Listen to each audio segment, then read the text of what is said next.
Hello everyone, আজকে কোনো এক রবিবারের একটা স্পেশাল মেনু তোমাদের সাথে শেয়ার করছি। ভিডিওটা বেশ কয়েকদিন ধরে গ্যালারিতে জমিয়ে রেখেছি, বাট তোমাদের সাথে শেয়ার করা হয়নি। রবিবার মানে কিন্তু বাঙালিদের বাড়িতে একটু হলেও জমজমাটি রান্নাবান্না হয়। যাদের বাড়িতে সারা সপ্তাহে হয় না, রবিবার হলে হয়।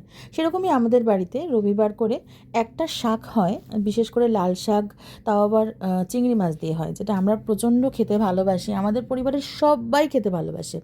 আর বিশ্বাস করো, চিকেন মাটন যাই হোক না কেন সাথে আমরা কিন্তু এই লাল শাক ভাজা দিয়ে মোটামুটি অর্ধেক ভাত খেয়ে নিই। তো যাই হোক, লাল শাক ভাজার পরেই চলে আসছে মাছের আইটেম। এটা কিন্তু আমার বাবা ভাইয়ের জন্য, আর আমরাও অল্প করে খেয়েছিলাম।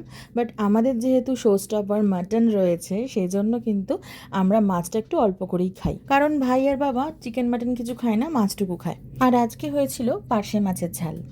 আর এই দেখো, শো স্টপার আজকের মাটন কারি। অনেক দিন পর আমাদের বাড়িতে মাটন হলো, তো আবার আলু দিয়ে পাতলা ঝোল।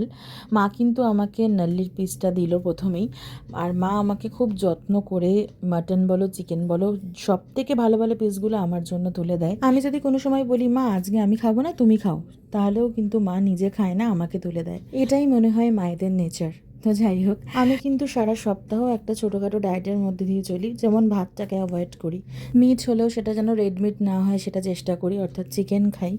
কিন্তু এই ক্ষেত্রে আজকে অনেক দিন পরে কিন্তু আমি একটু মাটনের ঝোল দিয়ে ভাত খেয়েছি। দেখো, মাঝে মধ্যে তো এইটুকু ইচ্ছে করবেই, তাই না? তো যাই হোক, এত গরম ছিল, আর গরম গরম মা জাস্ট রান্না করে নামিয়ে নিয়ে এসেছিল, সেই জন্য আলুটাকেও ঠিক করে ভাঙতে পারছিলাম না। আর এই যে মাটনটা না, মা প্রেশার কুকারে দেয়নি, মা একদম কড়াতে 1 থেকে 1.5 ঘন্টা পুরোপুরিভাবে কষিয়েছে। তো এই জন্য প্রেশার কুকারে দেওয়া না হলেও এটা কিন্তু খুব সুন্দর সেদ্ধ হয়েছিল, বাট খুব গরম ছিল বলে আমি ছিঁড়তে পারছিলাম না। তো চলো, আমি আমার খাওয়াটা কমপ্লিট করে নিই। তোমাদের সাথে অন্য কোনো ব্লগে দেখা হচ্ছে। সবাই ভালো থেকো, সুস্থ থেকো। আমার ব্লগগুলো ভালো লাগলে পাশে থেকো। টাটা।